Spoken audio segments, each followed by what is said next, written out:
Welcome to the Human Design Profiles and Entrepreneurship podcast. I'm your host, Chantelle, a 1-3 manifesting generator, small business strategist, workshop facilitator, and the author of the Aligned Action series of workbooks for solo entrepreneurs.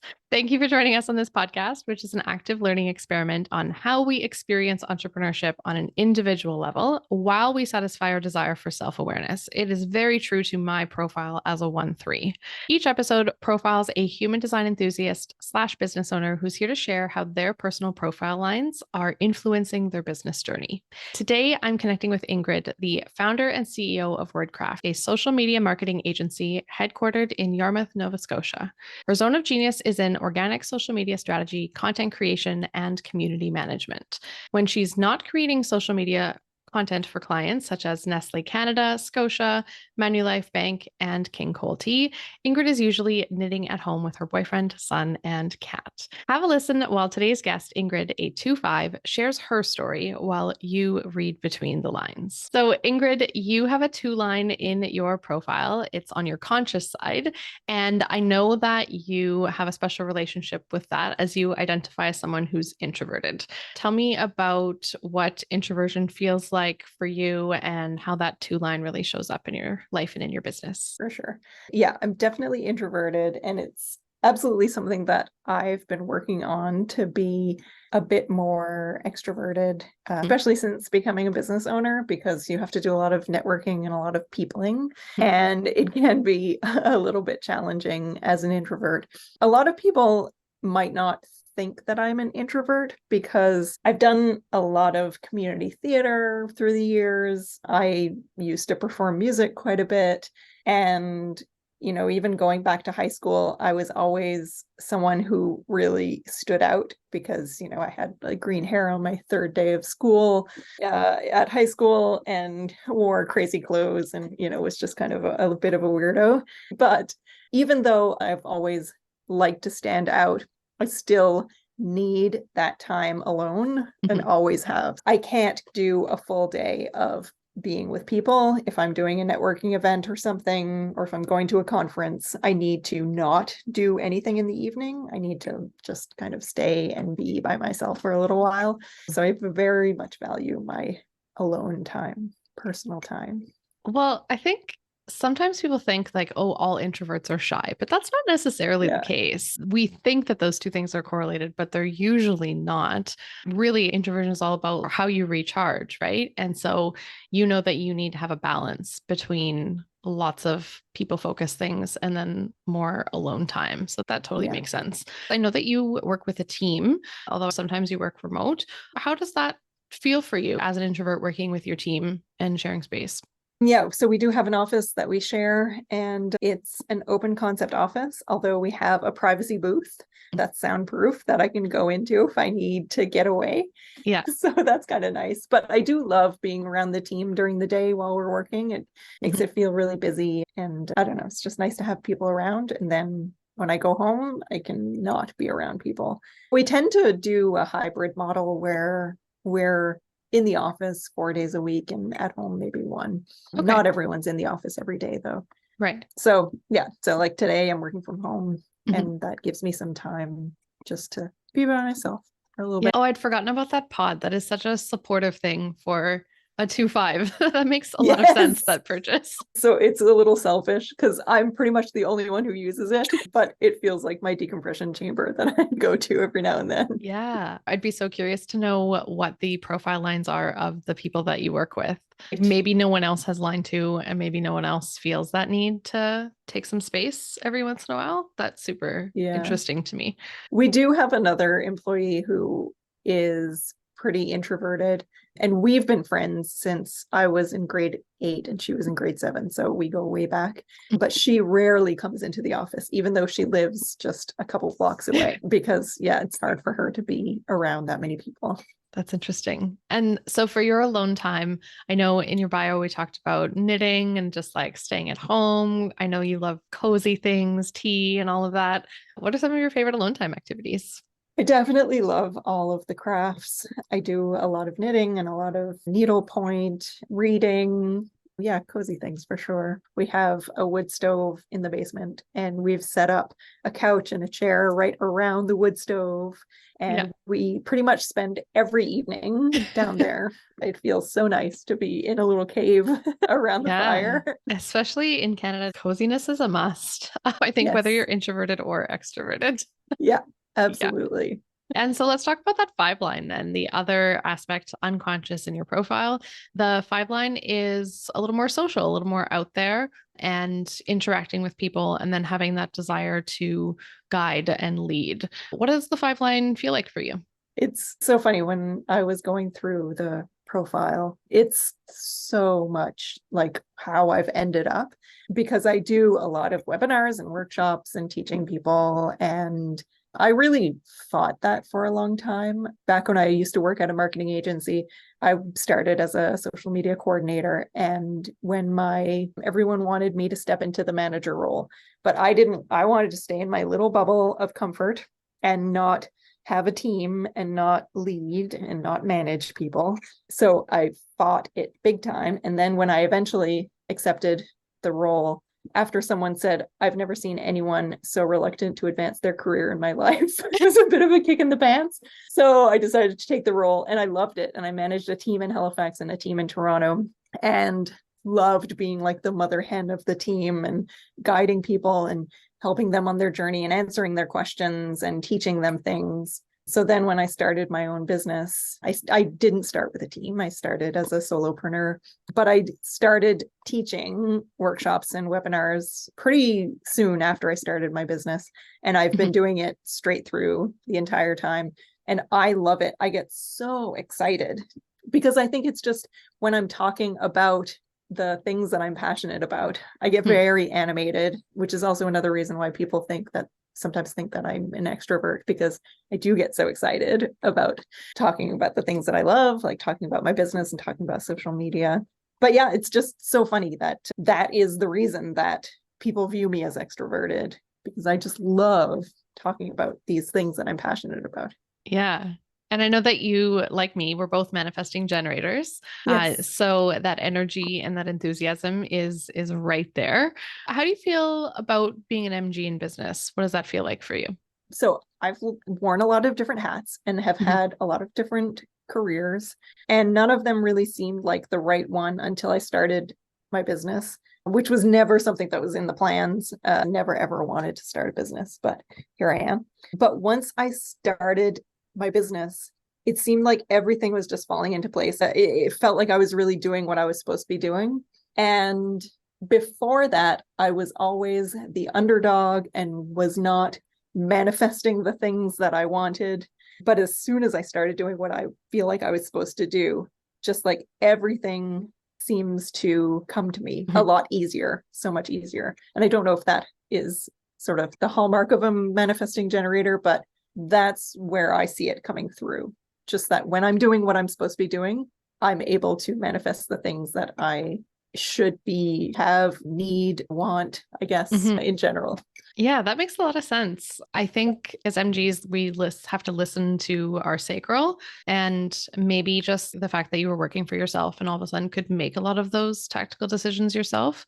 Maybe you got to feel a lot more of that sacral yes, and that just led to more of that, right? Because you kept making decisions that were really aligned with you. Whereas when you're in that corporate environment, it can be tough to make that work because so much of the time you're doing what is asked of you or expected of you or like required, right?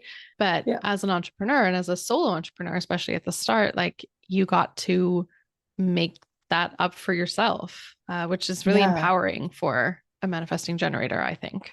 I've always said that my favorite part about being an entrepreneur is that when I see an inefficiency or something that's not working, or when I see a better way of doing something, I don't have to flag it with anyone, because I always used to. And then people would say, that's a great idea. And then nothing would happen. And that would make me crazy. But now if I see something, or if someone on my team sees a better way of doing something, they tell me and we change right away. Like we just implement it, which is a beautiful thing. Yeah. And that speaks to the skipping steps aspect of being manifesting generators. I hate jumping through hoops. As you described that, I was like, oh, yeah, I really didn't like that about jobs. And it's true, working for ourselves, you get to cut out the middleman in a sense and Yeah. just execute on something. And you're right, that is a beautiful thing. Yeah, it is. It's the best. Yeah. And so you've grown your team really strategically over time. You didn't Yeah. jump to having a huge team, you just added one person at a time.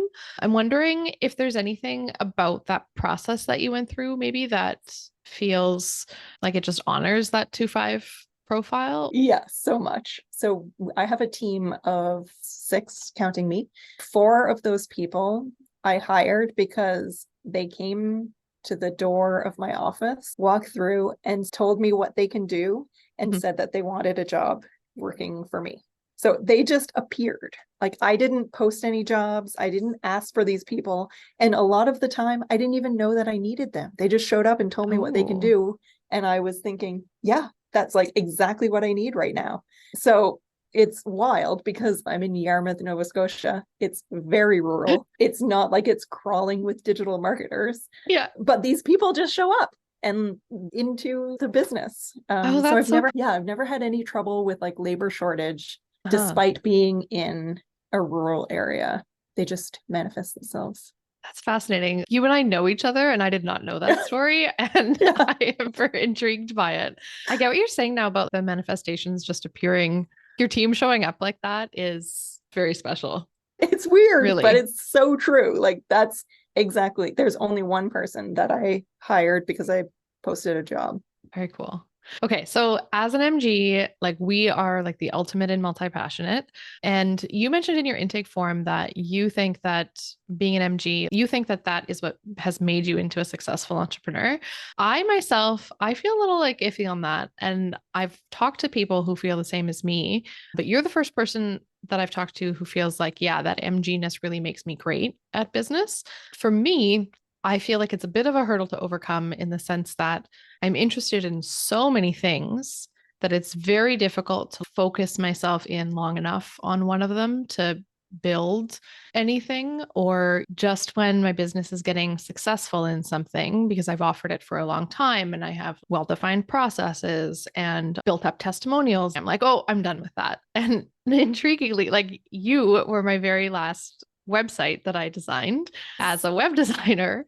A lot of people would have, I think, said, oh, you're just like hitting your stride in web design. You're at 125 clients and you've done so well. And like once my passion for it turned off, that was it. And I had to shut it away. However, I've known you for years now, and Mhm. you are still so focused. You're like, I do organic social media, I do content creation, and I do community management. And like, I aspire to that, but as an MG with my energy, I can't stick with something long enough. So Yeah. curious what you think about of that Yeah. I just put out there. How's that for you?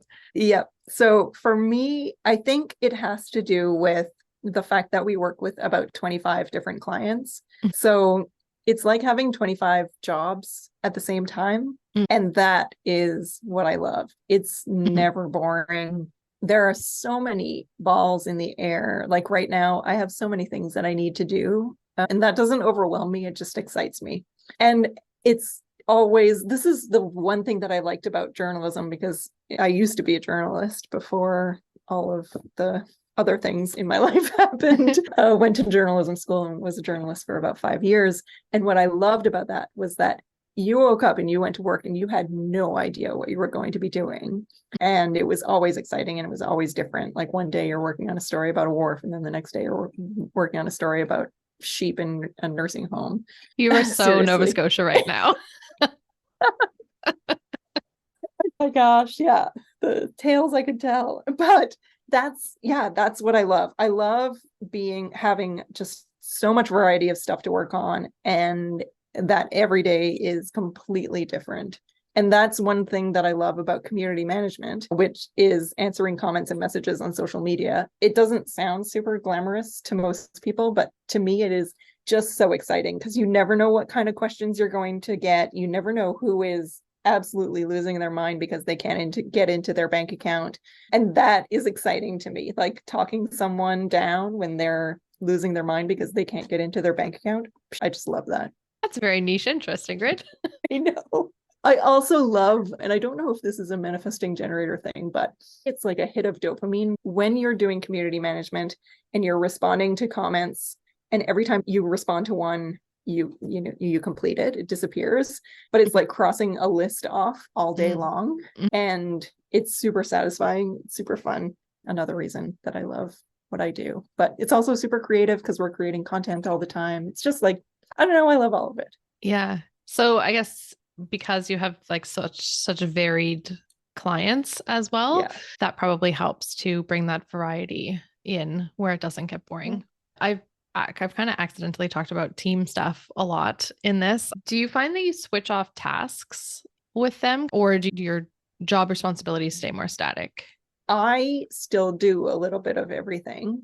So I'm involved in everything. I try to delegate as much as possible, but I'm really bad at delegating. I want to do all of the things. It's something that I'm working on.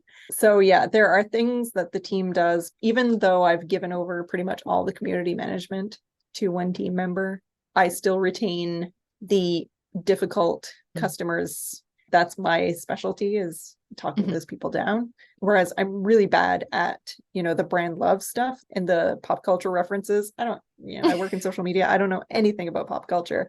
I made a reference to the Care Bears the other day, and my team was just like, your pop culture references are just so bad.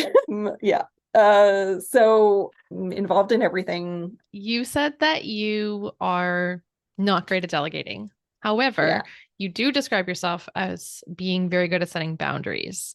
So how does boundary setting look like for you as a 2-5? So I guess there's personal and professional. I think that the fact that I've niched down very specifically, like you mentioned, I'm very clear on who is going to be a client and who isn't. So I'm saying no to potential clients because they don't fit exactly in those boundaries who I want to work with. And I know from experience that I need to be really specific about who I will work with. So I have very firm boundaries on which clients come into the business. If I can interrupt you, that makes sense that as a line 5, a lot of people come to you thinking that you are the person who's going to save them in this, but you're like, no. I only work with this subset of clients. That is such a line 5 thing. Okay. I always have to have someone to refer them to. I don't like to just say no.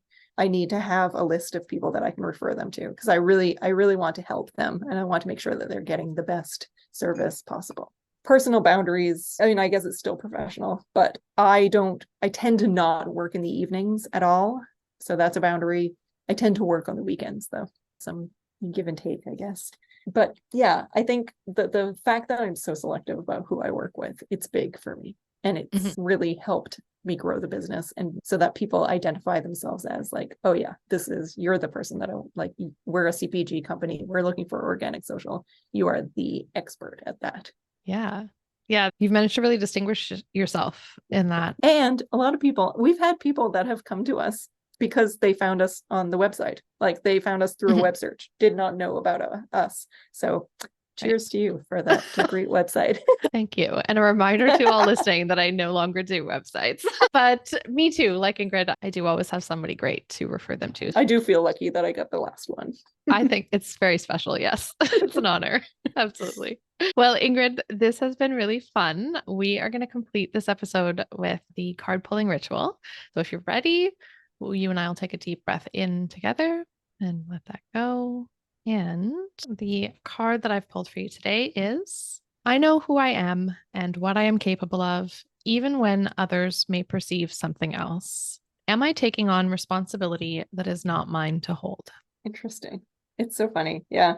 So the first part that you said, and we didn't talk about this, but my background was I used to be a single mom who was living under the poverty line and working 3 jobs. And one of my goals for this year was to speak on a stage about my story rather than just always teaching people about social media, to, teach people about the fact that no matter what cards you've been dealt or what people think you are, you can rewrite your story. Yeah. So, I did have that label poor single mom, and I wore it as a badge of honor, and I had a hard time letting go of that label because I was kind of proud of it. But now I feel like I've let it go. It's like, it's the past. It's not who I am anymore. It's part of me. But I've really embraced, the new persona of CEO of an award-winning social media marketing agency. Yeah. Yeah. You're so accomplished. I love that I've been like witness to part of your journey for a while now. And I've told you this before. I tell you this all the time, but it's so cool having been able to watch that evolution over time. Oh, thank you. Yeah. For the people out there who might be looking for organic social media and are truly a good fit for you, where can they reach out? So they can come to our website, word-craft, or you can find me on LinkedIn, Ingrid Deon, Deon, or on Instagram, WordCraft Inc.